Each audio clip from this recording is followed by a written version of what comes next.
So I'm going out on a limb here and doing something I never do. I'm just going to make a pattern like as it is. I bought this pattern years and years and years ago. I think it's out of print now. But the dress is just absolutely what this fabric that I bought several years ago wants. This dress and that pattern want to be together. But this is interesting. The front and back pieces of the bodice, it's not just cut out two of them. There's a bodice right front and a bodice left front, and they are not the same thing. That'll be interesting. So now that everything's cut out, it's time to just start the sewing process. I decided to actually follow the directions, which I never do. And this is actually flat lining, where you put the pieces together and sew them as if they're one. I'll show you in just what I mean. So here's a center, the side back pieces, and you can see how I've pinned along the edges. I'll flip this over, and there's the interlayer. I have a lining that's fairly heavy. There's the silk on the outside, and then the lining fabric. So if we come over here, I'll show you the center back piece. So this I've already sewed. So you can see how I've basted everything together, and I will start treating it from here on out as if it's a single piece. This is what I mean about the things showing. I've sewed together. This is the left front.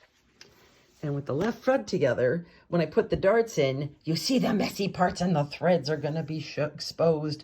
Oh no, not that.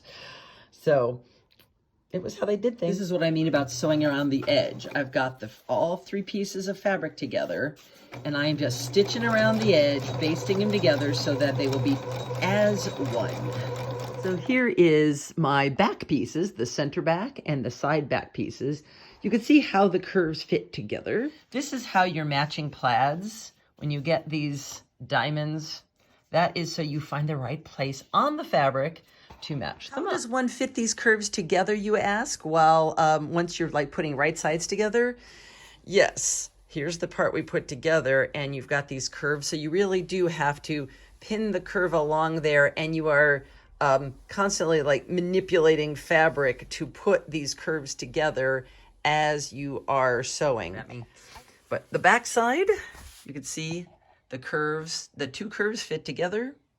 You just have to do it a little bit at a time. Stage, I get to sew the backs to the front and the back to the fronts.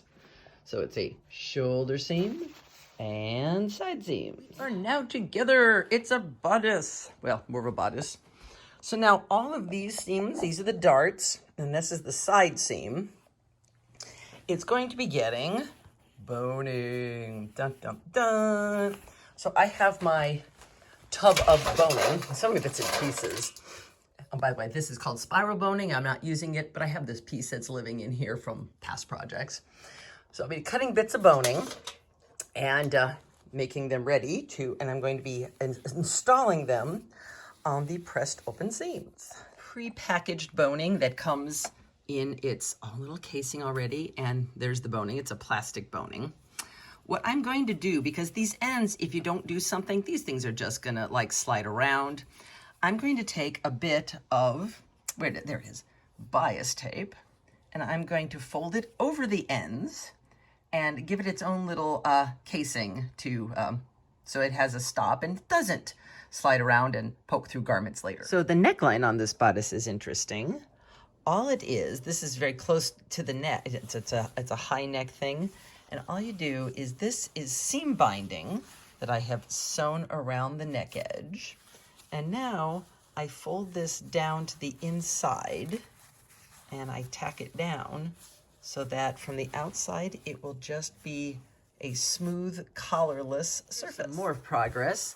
I turned under the front edges, and it now has, and just tacked down a front. So we basically have a facing now.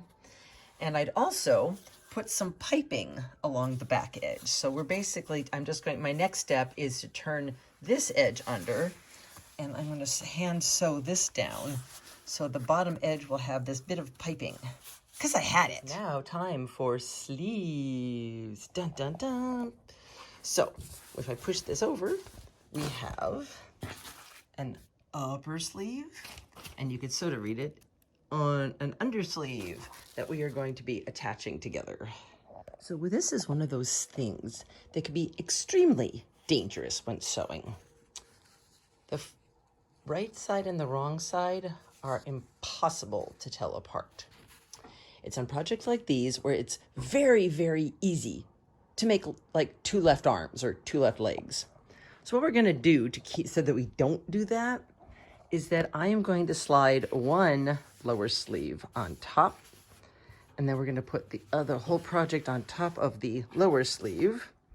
So when we put the top 2 together, and we're gonna sew these, we will have one sleeve. And if I flip this over, see now we have a mirror image. Place to put piping, I'm gonna put it around the edge of the wrist. So now we have 2 sleeves and 2 linings, and we get to stick one inside the other. So what we're gonna do is turn the sleeves, the linings, right side out. And now we're gonna stick this inside. Okay, now here's another one of those moments where you have to pay attention to what's going on. So this gets shoved inside. So the lining is still, when you look at it, still, the right side is on the inside. And for the lining, the right side's on the outside. So now I can stick the lining into the sleeve. Doo-doo-doo. And we're going to stitch all the way around the wrist. Now that I've got the majority of the sleeves done, now I have to do this piece to do an oversleeve, which is gonna look, so I'm at this stage right here. So I get to do that, and then I will install these as puff sleeves on top of the straight ones.